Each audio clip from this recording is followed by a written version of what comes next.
حمد. مبروك مصر الجيل، مبروك مصر التأهل، مبروك الأسماء الجديدة في الكرة المصرية. وصافة بطعم ذهب.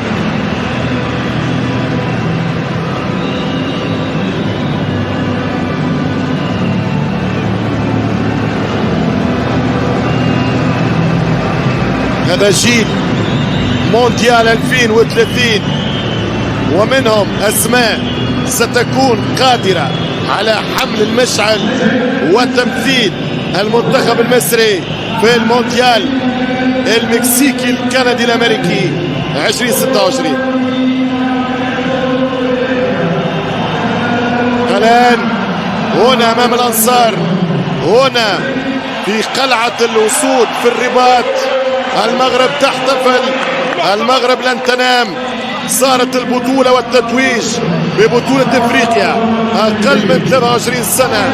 هذه هي الكاس التي سترفع بدقائق من النخبة المغربية.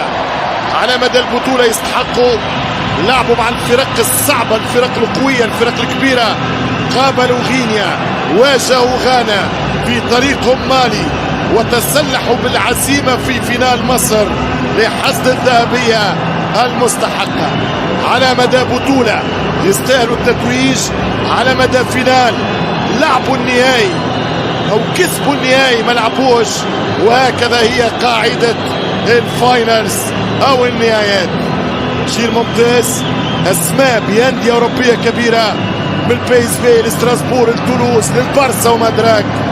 جيل قادم للكرة المغربية، بإمكانه في أولمبياد باريس بعد عام وبعد سنة على قنوات البين سبورتس أن يواصلوا المشهد المغربي في العالمية، في التألق الملفت في موسم لن ينسى من ذاكرة المغاربة، في تاريخ وتواريخ لن تمحى من ذاكرة المغاربة.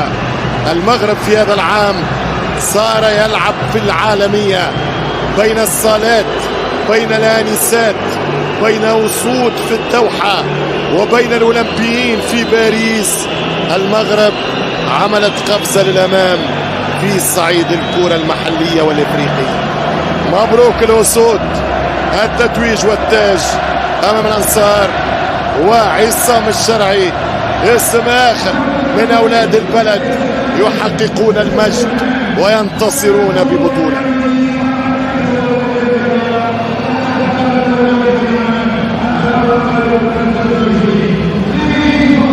موتسيبي رئيس الجنوب الافريقي للكاف،